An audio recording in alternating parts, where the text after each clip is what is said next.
I'm ostracized and traumatized by everything I'm not alright. I'm lost inside and anything I say you better listen up closely. Mostly I'm the one and only, bring it home slowly. Hand your boy the trophy, patience is holy moly. I got him hating on me like Michael. Yo, konnichiwa. Kali ini Mimin mau ngebahas light novel Overlord. Video ini Mimin mulai dari volume 15 karena banyak yang bilang lanjutannya ada di volume 15. Tapi sebelum lanjut ke videonya, buat kalian semua yang baru bergabung atau baru mampir ke channel ini, bisa bantu channel ini dengan cara klik tombol like, tombol subscribe juga nyalain loncengnya, agar kedepannya video-video di sini juga semakin membaik lagi. Dan kalau ada salah dalam penyampaiannya, mohon dimaafin. Ya udah nggak usah lama-lama, kita langsung aja yuk gas ke videonya.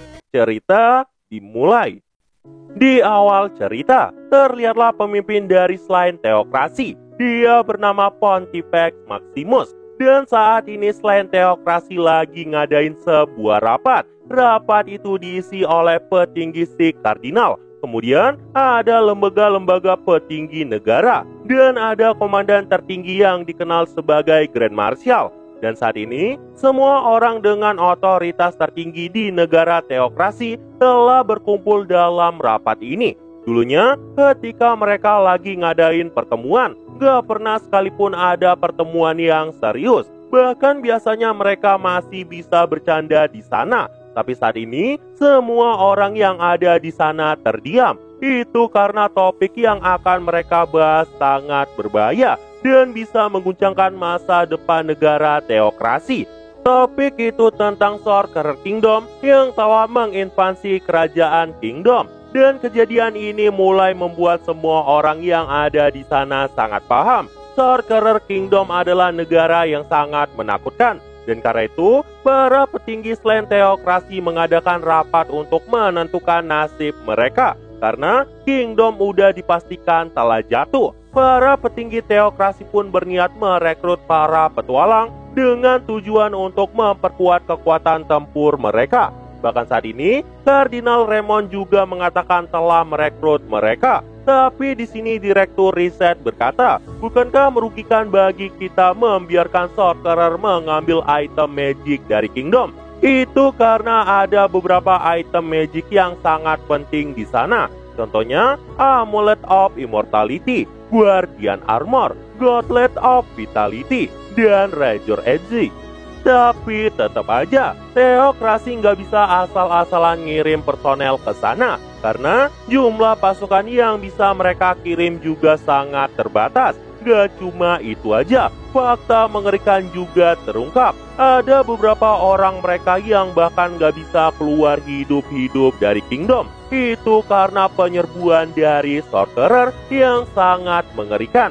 Di sini, para petinggi teokrasi yang lain bertanya, setelah kematian dari sang kapten, siapa yang saat ini telah memegang itemnya? Dan jawabannya adalah Bran. Para petinggi teokrasi pun berniat mengambil item-item itu. Karena mereka sangat yakin Bran bukanlah orang yang suka menantang maut. Dia pasti lebih suka kabur dari medan perang. Namun tiba-tiba Dominic berkata, tapi menurut pendapatku, jika Bran mempertimbangkan masa depan umat manusia, kemungkinan dia pasti akan tetap di sana. Namun di sisi lain, beberapa tim petualang telah sampai di teokrasi. Dan terlihatlah para pasukan yang punya potensi yang sangat besar. Dan di sini juga terungkap kemungkinan Dragonic Kingdom juga akan menjadi ancaman untuk mereka. Dan karena itu, teokrasi merasa bertarung bersama Beastman adalah pilihan yang tepat.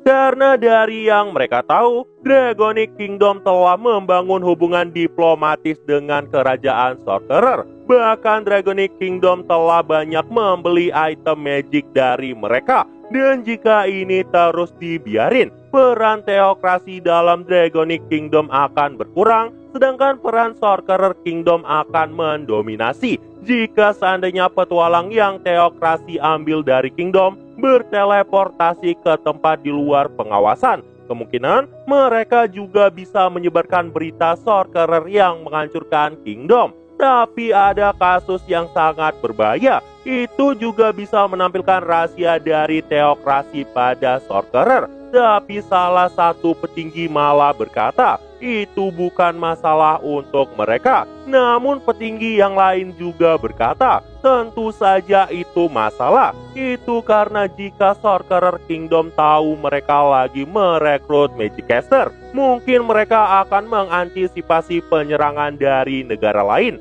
Itu karena Magicaster seharusnya bisa membuat sihir teleportasi dengan mudah. Rapat itu pun terus berlangsung sangat lama. Meski udah banyak ide yang mereka ajukan, tapi Pontifex belum mendapat keputusan apapun. Dan karena itu, dia pun mulai melakukan pemungutan suara tentang apa yang akan mereka lakukan selanjutnya. Dan berikut adalah hasil pemungutan suara itu. Selain teokrasi akan mengirim petualang untuk memberikan dukungan pada Dragonic Kingdom, tapi sebenarnya bisa aja para petualang yang mereka rekrut malah memihak pada Dragonic sepenuhnya. Karena pada dasarnya mereka tuh cuma tentara bayaran. Tapi karena tujuan teokrasi menolong mereka dari awal bukan untuk memperkuat teokrasi, mereka pun gak mikirin kemungkinan berkhianat. Itu karena teokrasi telah berusaha mengembangkan teknik tingkat 5 ke atas. Meski itu adalah hal yang mereka kerjakan lebih dari berabad-abad, mereka pun mulai menemukan teknik rahasia untuk melindungi umat manusia. Gak cuma itu aja, bahkan mereka juga berhasil menciptakan potion yang dikenal dengan sebutan God's Blood. Bahkan kemungkinan terbesar itu adalah potion yang sama dengan potion merah dari Ainz. Namun dengan pembantaian yang telah diciptakan pada Kingdom, tindakan itu masih terlalu berlebihan. Mereka pun mulai penasaran kenapa Ainz melakukan hal itu. Dan di sini Marshall pun mulai mengutarakan pendapatnya. Alasan pertama, kemungkinan dia ingin menanamkan rasa takut pada kita semua. Alasan kedua, Ainz merupakan seorang undead. Dan seperti yang mereka tahu, undead punya kebencian yang mendalam pada makhluk hidup. Dan karena itu, melakukan pembantaian mengerikan gak berlebihan bagi mereka. Dan alasan ketiga, kemungkinan mereka tuh mau menciptakan area alami bagi pasukan undead. Lebih tepatnya itu ada di dataran Kaze. Dan setelah mendengar kata-kata ini, semua orang yang ada di sana sangat terkejut. Itu karena selain teokrasi adalah negara yang pintar, jadi mereka memahami maksud dari kata-kata Marshall, yang intinya Ainz kemungkinan besar ingin memperluas Unholy Land tanpa henti. Dan setelah para pasukan undead muncul di sana, mereka menganggap Ainz mau mengambil semuanya menjadi pasukan dari Ainz. Meski sebenarnya itu sangat mustahil, tapi karena Ainz juga merupakan undead, para petinggi teokrasi pun merasa itu mungkin aja. Dan ruang pertemuan itu pun jadi makin menegangkan.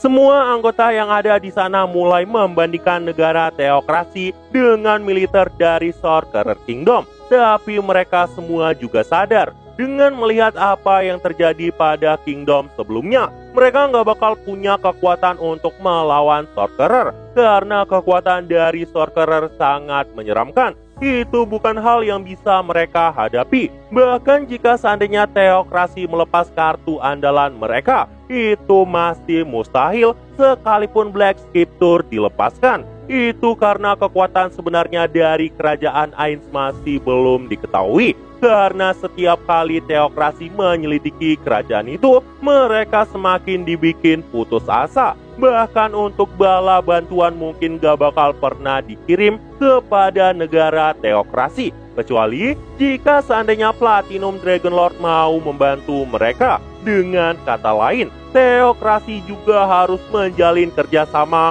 untuk menjatuhkan Sorcerer Kingdom di sana. Tapi sebelum itu, teokrasi berniat berurusan sama kerajaan El. Itu karena hubungan mereka dengan Sorcerer belum diputuskan sampai saat ini. Tapi jika seandainya Sorcerer juga ingin berperang, perang tiga arah pasti akan terjadi. Dan di sini diketahui, sebenarnya teokrasi telah mencoba memusnahkan kerajaan El. Bahkan itu sudah mereka lakukan sebelum Sorcerer Kingdom berdiri. Dan pertemuan pun mulai menjadi semakin panas. Dan di sini, Pontifex dan Raymond merasa mereka harus fokus pada Raja Elf terkutuk. Mereka pun berniat mengutus Jesse untuk membunuh Raja Elf dan membuatnya merasakan penderitaan sebelum dia terbunuh. Dan setelah kata-kata ini, rencana mereka pun langsung dilakukan. Nah, jadi itulah untuk pembahasan kali ini. Dan tunggu video-video gue selanjutnya dan see you!